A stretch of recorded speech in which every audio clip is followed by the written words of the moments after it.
What would you do if you discovered that your life was never truly your own, that everything you thought you knew about yourself was a lie, and those around you had been hiding dark secrets? When pizza delivery driver Noah stumbles upon an unsettling medical condition, one that could destroy him, he's pulled into a twisted web of mystery and danger. With shadowy figures lurking at every turn and terrified neighbor offering cryptic warnings, Noah realizes that he's not just fighting for his life, but against something far more sinister that's been watching him all along. Will he survive the truth, or is he already doomed? The story opens on a calm evening with Noah, a young pizza delivery guy, walking up to Mrs. Ellison's house. It's an ordinary task, nothing out of the usual. But there's something subtly off about the place. The porch light flickers intermittently, casting long shadows, and the mailbox hangs slightly crooked. As Noah approaches the door, he feels strange unease creeping over him, though he can't quite place why. He knocks and waits. Inside, through the window, he spots Mrs. Ellison standing still, facing away from him. Her movements seem unnaturally stiff. She doesn't turn to greet him right away. When she does open the door, her eyes don't meet his, and her voice is distant, strained. Despite this, she hands him extra money, insisting it's for the tip, though he knows it's more than enough. This interaction, though polite, feels wrong. Noah tries to dismiss the discomfort, attributing it to her age or fatigue, but something about her demeanor nags at him. The faint scent of something metallic lingers in the air, adding to the odd atmosphere. As Noah turns to leave, the air thickens with an unsettling quietness, but he shakes it off, ready to move on to his next delivery. This feeling lingers as Noah walks back to his car, his mind lingering on the strange encounter. As he drives away, he notices the dark windows of her house, the kind of dark that's not normal for home at this hour. This small observation sets the stage for what's to come as Noah begins to question what's truly happening inside Mrs. Ellison's house, leading him into the next chapter of his unsettling journey. Noah's initial discomfort grows as he walks away from Mrs. Ellison's house. Something about the brief exchange keeps him on edge. He shakes it off, focusing on the mundane nature of his job, but his mind keeps drifting back to her.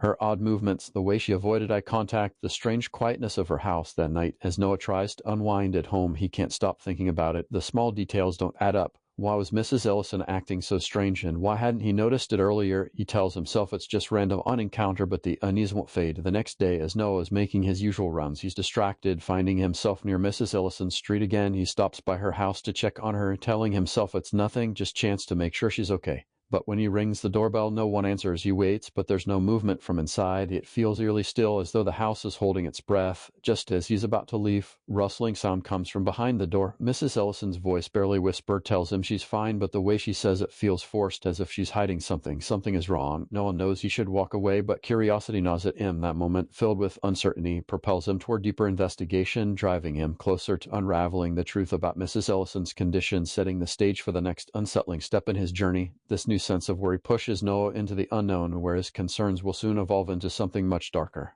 Noah's concern grows, and as the days pass, he can't shake the feeling that something is deeply wrong with Mrs. Ellison. He finds himself passing by her house more often, checking for any signs of life. One afternoon, while delivering pizza in the same neighborhood, Noah notices that the house seems even darker than before. The windows are covered with thick, heavy curtains, blocking any light from escaping.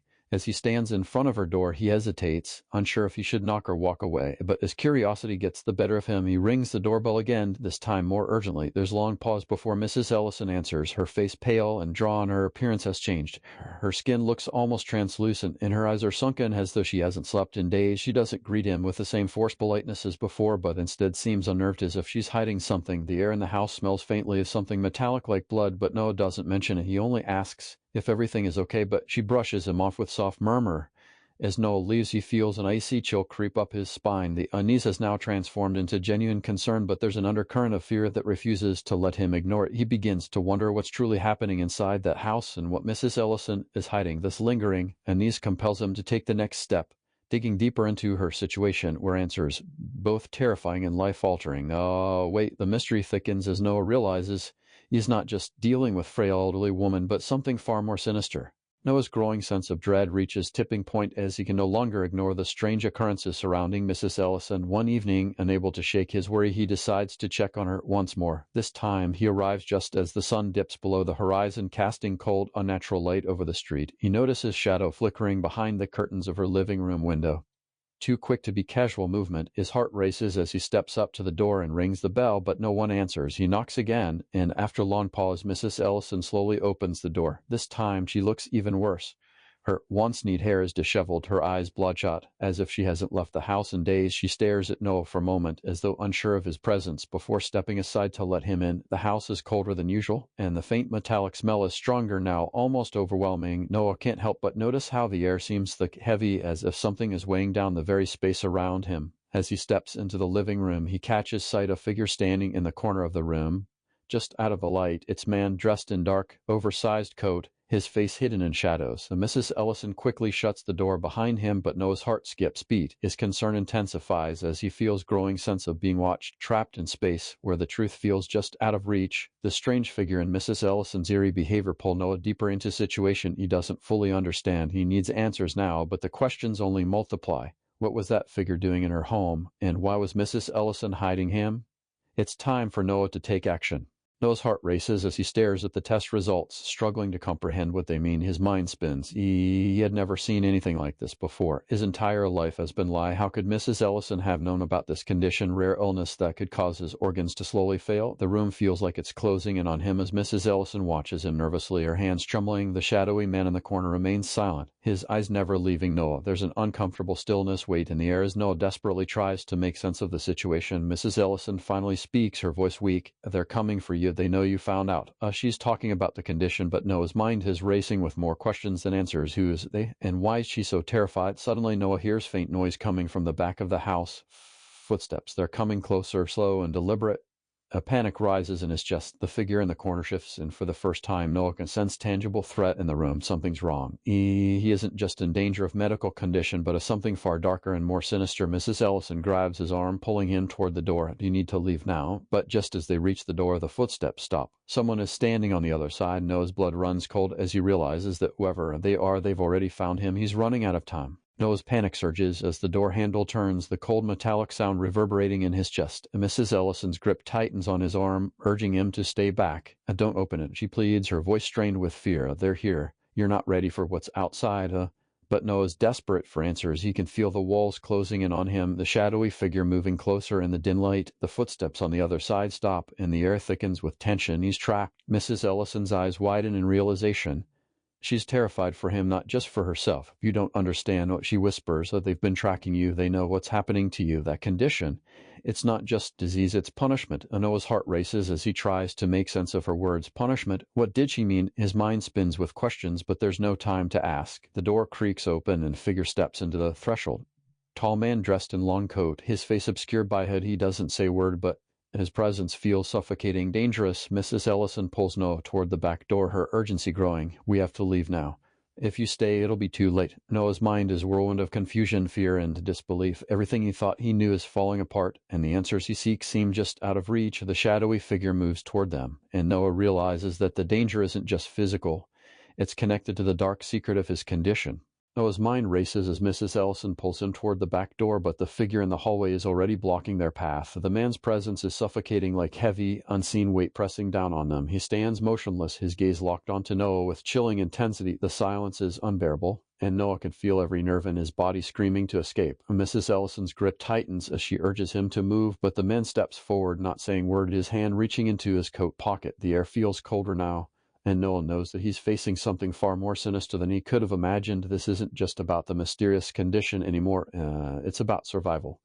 Mrs. Ellison's warnings flood back to him. "They've been tracking you," she had said. Punishment. The pieces start to click into place. Whoever these people are, they have control over his fate. And it's clear that they won't stop until they finish what they started. With surge of adrenaline, Noah shoves Mrs. Ellison aside and bolts for the back door, his heart pounding in his chest. He doesn't look back, knowing that every second counts. Behind him, he hears the man's footsteps growing closer, the sound echoing in the stillness of the house. But as Noah reaches the door, he's met with another figure, tall, masked, imposing, blocking his escape. He's trapped. The cold realization hits him hard. The game is far from over, and what lies ahead is far darker than he could have imagined. The truth is just beginning to unfold. Noah must now face the terrifying unknown, with nowhere left to hide, and the full extent of his condition, along with the powerful forces pursuing him, on the line. What happens next will determine whether he can uncover the truth and survive. Outline 9.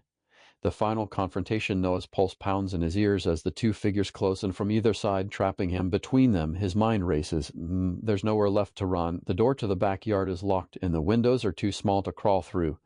Mrs. Ellison stands behind him, looking helpless but resolute. She had warned him, but now it's too late for escape. The man who had been following him steps closer, his face hidden beneath dark, expressionless mask. "You can't outrun this, Noah," he says, his voice cold and unyielding. It's already too late. And Noah's heart sinks. He feels as though the walls are closing in on him, each second stretching into eternity. With nowhere to turn, Noah demands answers, his voice shaking with desperation. "What do you want from me?" The figure remains silent for a moment, and Noah fears he may never get response. Finally, the man speaks again, his voice low but full of dark authority. "We are here to complete what we started. Your condition, your fate." It was all planned. Mrs. Ellison steps forward, her voice trembling. "They're not human, Noah. They're part of something much bigger. You were chosen for reason." Her words hang in the air, heavy with the weight of their meaning. The truth crashes down on Noah. His condition wasn't mistake, and neither was the fear that has followed him. He was never meant to survive. With the truth revealed, Noah must make one final decision: to fight for his life or surrender to forces far beyond his control. The battle for his survival is just beginning.